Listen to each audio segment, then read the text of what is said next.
The following content is for informational purposes only. I am not a trained mechanic, I'm just some idiot on YouTube with tools. He likes to do stuff. So consult your user's manual, consult a trained mechanic, or do at your own risk. If you die in the process, not my fault, I warn you. I just wing it, I figure it out. Alright, good afternoon everybody. Since the weather outside is frightful, it's 20 degrees out, wind chill. I don't need to prove myself. I figure I'd work in the garage a bit, try to get caught up on maintenance. And I figure it's time to pull out the shop manual, see if we can get some front brakes on here. Not positive it needs it, but at almost 18,500 miles, gotta be close. Alright, so it's like the first step is we loosen this bolt. Don't say take it out yet, it just says loosen. So we loosen. Next, it looks like we take out these bolts. It should hold the caliper. It says remove that pin, and we should slide it out. And out it comes. Look at that. Okay. Now we got some brake shoes out. I was hoping they won't both fall out. That makes it a little more difficult, but okay. Well, here we go. So there's not too much pressure on the hose. I like to bungee cord it, and we don't have too much pressure and rupture a line. While not in the manual, something those shade tree people I was told over the years, I try to get in here. Open up the master cylinder before you push the piston back, so you have a little pressure release, make it easier. And then I've always used the old pads and get the pistons pushed back. Necessary, I don't know. So you take some brake cleaner, clean the pins, and we'll lube it up. Alright, once we got her lubed, we pull them in there, put the pin back in loosely, and we'll try to slide it on. Alright, so you get that caliper slid back on, now you do the reverse, and get everything back on the way you got it. Hopefully. Okay, well it's not necessary, now it's a good time to change your brake fluid while you're down there anyway. So we'll change the fluid. And then pump up the brakes and we'll see what we got. Alright, so put a little piece of hose on there, heat it up a little bit. Put that on there and we'll open the bleeder valve and go through the fun of bleeding it quick. It shouldn't take much. But just in case, just be safe. Well, good afternoon, everybody. Well, that brake job didn't go too bad. It actually went pretty smoothly. I think I actually got done, and that's even recording little clips of what I was doing before this. I think that took me a total of a half hour, so that went good for a change. That's rare. So here's from another day. Well, I think this was like 3 days earlier, when the GoPro did that wonderful thing that it does, where it decided it did not want to record audio, so here you go after the fact. I don't know if it's better or worse. The audio sounds, well, a little better quality, but it's still my voice, so it still sucks. But anyway, enough with that. Hopefully you're having a great and wonderful week. I can't believe it's the end of November. Hopefully your Thanksgiving went well. Hopefully you had an uneventful Thanksgiving. We didn't do much as usual. Our life is pretty boring and pathetic. So, nothing too exciting here. But I kind of like it that way. Nice and peaceful. But here we are. December. Good grief. That's insane. Can't be the end of the year already.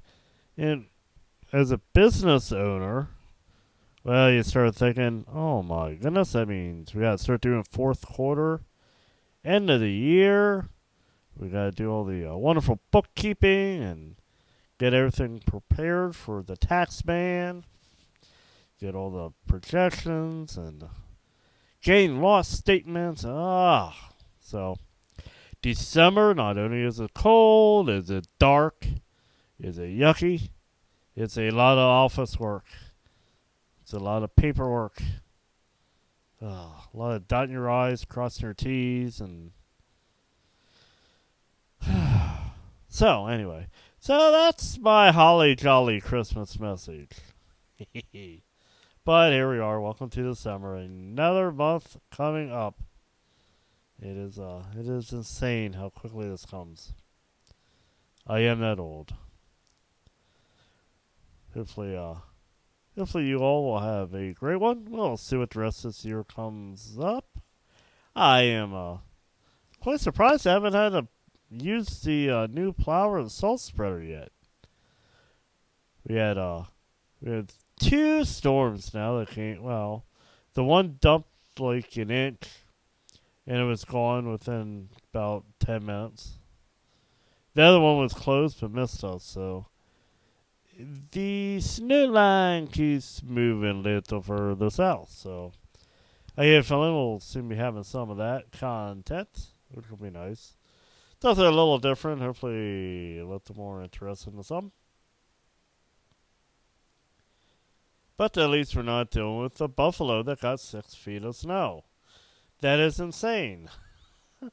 Lake effect snow, 6 feat. I remember a time when we had 32 inches. That was enough for us to deal with. That was an adventure. I really don't care to do that again.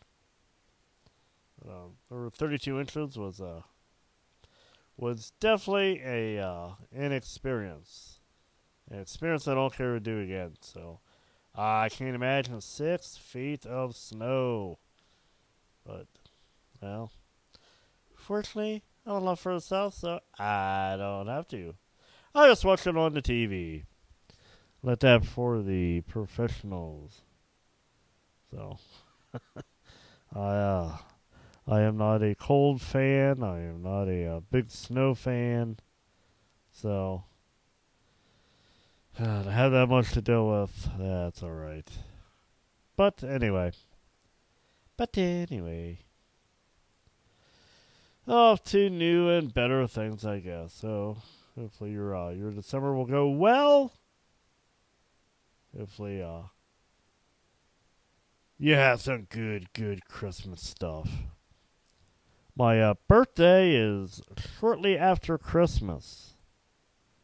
So, I don't know about you, but back when I got all those cool toys, I received the toys on Christmas, but I did not get the batteries to operate the cool mechanical toys until my birthday. So I had all these cool toys to play with on Christmas. But I couldn't do anything with them, really. I didn't have any cool light sirens or, I didn't have any of the cool stuff I could play with until my birthday, which was probably about a week later. So, that's my sad, fun, and pathetic life. And what was even better is, somehow, we always, I won't say who, but somehow we always had the wrong batteries. If the toy took D batteries, we had C batteries. If the toy took C batteries, we had D batteries. If the toy took double A's, we had triple A's. We never had the right batteries, which made my birthday even more of a disappointment. My life is all disappointment. It ain't easy being a disappointment. Oh, well. So, you guys deal with that or what? But, yeah, nothing better having all these cool, shiny toys and look at the box and They did all this cool stuff, made all this cool noise, but I didn't know until after my birthday when we were able to get the correct batteries. Oh, well. That's been my whole life anyway, so it is what it is. I guess it made me appreciate things a little better, and it helped me to be more imaginative, because I had to imagine the toys actually working. I had to create my own sound effects. I had to do my own movements. Oh my. Do you feel sorry for me yet? Oh well. It's funny, of course, back then it was when you were a youngin', there was a whole lot of disappointment and frustration and all that kind of stuff. But once you get later in life, you look back and start realizing it wasn't near the big deal that you made it out to be. It was okay. No big deal. I keep having this short come up, this YouTube short, about some guy, and judging by the accent and language, it's somewhere overseas. But he has a rust problem in his radiator for whatever reason. Hard to say. If I knew how to put the clip in, I would. It's only a short. But anyway, he used a fuel filter in line of his radiator reserve tank to filter out the rust. It actually works, somewhat. It gets rid of some of the rust and all, but that kind of got me thinking. Unless it's just us with our bad luck of used vehicles or whatever the case, we've had many times radiators get clogged because of sediment, of corrosion, of rust, of whatever the case, because you buy used stuff, hey, it is what it is. But anyway, that got me thinking, I wonder why there isn't a filter on the cooling system of a vehicle. I gotta believe we're not the only ones who ever had that problem. And sure, they recommend you change it every so often, but you do that with oil. But you have an oil filter. I mean, there's so many other liquids, important liquids, that you have filters for. You have transmission filters. So, I don't know, seeing his little experiment got me wondering, got me thinking. I wonder why they don't include a coolant system filter. Now, I wonder how many overheating and blown engines that would fix. Well, prevent. Can't say fix, but or how many issues of overheating vehicles that would prevent if only they put filters on the cooling system to get rid of all that sediment, the rust, the corrosion and stuff. Oh, I thought that was interesting.